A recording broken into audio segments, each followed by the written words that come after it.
In the middle of a black-tie charity gala, under a chandelier casting soft gold light across a room filled with 300 of the city's most respected guests, Wendell Carter stood up without warning, reached across the table, and ripped the wig off his wife's head like it meant nothing.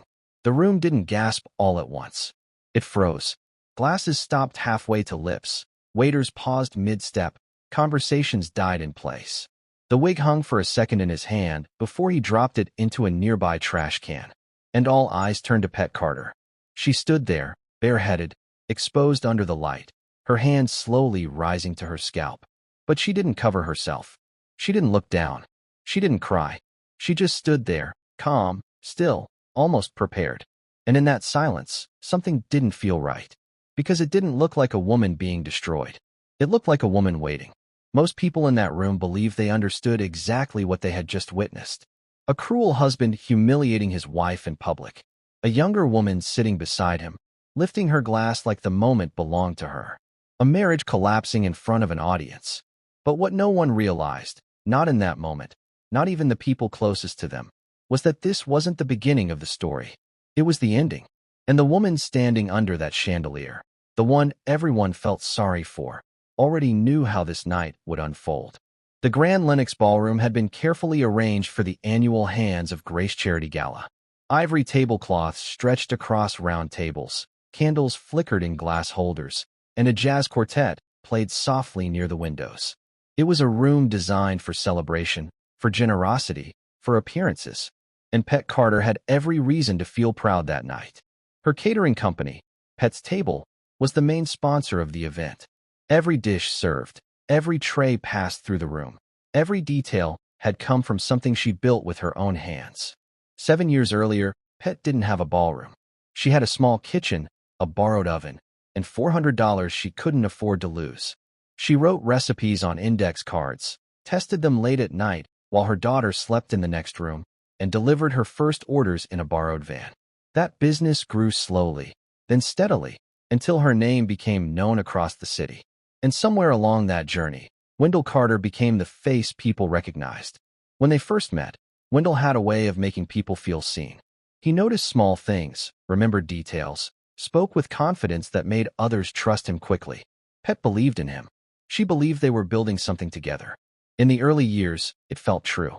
He helped talk to clients, handled conversations, made connections. But behind those conversations, Pette was the one holding everything together.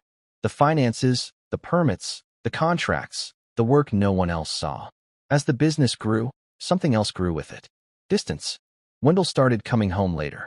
His explanations became shorter, less consistent. A second phone appeared, then disappeared when questioned. Receipts showed up from places Pette had never been. She noticed everything. She just didn't react right away. Not because she didn't care, but because part of her needed to understand before she spoke. At the same time, Pette was dealing with something deeply personal. A health condition that slowly took her hair. The wig she wore wasn't about appearance alone. It was about control. It was about dignity. It was about choosing how the world saw her while she fought something private. Wendell knew. But instead of stepping closer, he seemed to step further away. Conversations became shorter. Support became quieter. And eventually, there was another woman. Rel Simmons entered the picture as a consultant. That's how she was introduced. She was polished, confident, and quickly became comfortable in spaces that didn't belong to her. She appeared at meetings, then at events, then in conversations where her name didn't need to be explained. Pette saw it happening. She just didn't interrupt it. Not yet. The truth didn't arrive all at once. It came in pieces. A message seen briefly on a phone screen. A financial detail that didn't match. A feeling that stayed longer than it should have. Until one night, 6 months before the gala, Wendell left his laptop open. Pette wasn't looking for anything, but she saw a folder labeled Next Chapter, and something in her told her to stop. Inside that folder were documents that didn't just suggest betrayal. They confirmed it. Ownership transfer papers shifting control of her company into Wendell's name and another name, R. Simmons. Bank statements showing money moved without her knowledge. And a drafted divorce document already written, already prepared, describing her as someone who had contributed nothing to the business she built. She didn't react the way most people would expect. She didn't confront him. She didn't break down. She closed the laptop, slowly, carefully, and sat in silence. Because in that moment, the story changed.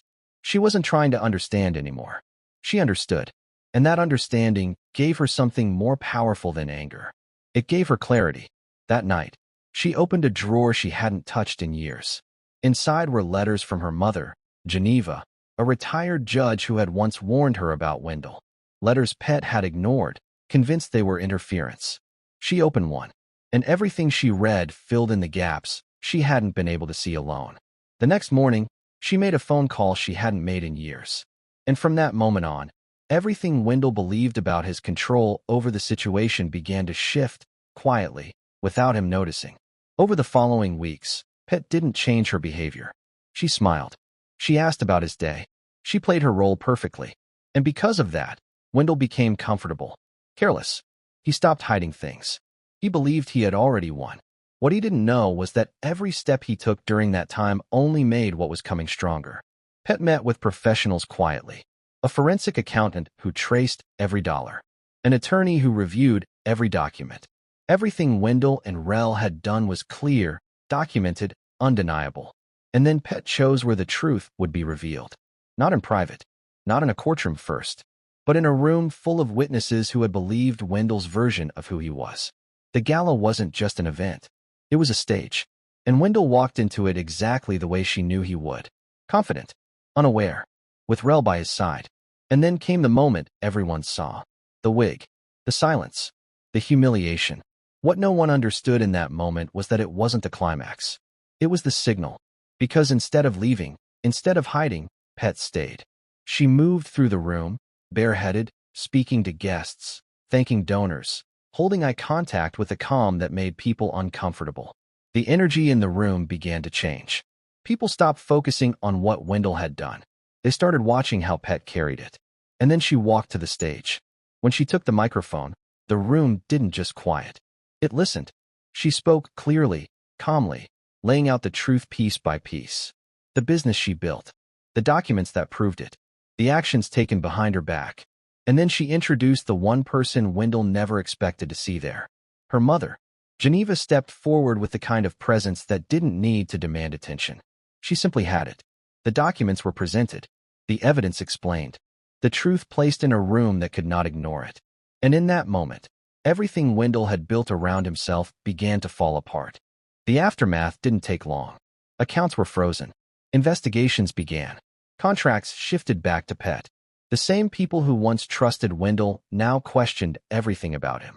And the woman who sat beside him that night, the one who lifted her glass, disappeared as quickly as she had arrived. Months later, Pette stood in her kitchen again. Not the one she started in, but one she owned completely. Her business was stronger. Her life quieter. Her relationship with her mother restored in a way that didn't need words to prove it. She no longer wore a wig. She no longer needed to. Because the night Wendell tried to take something from her in front of everyone, ended up revealing everything he had tried to hide. And the woman he thought he had broken was the one who made sure the truth was seen by everyone who mattered. Before we end, tell me honestly, when you first heard what happened at that gala, whose side were you on?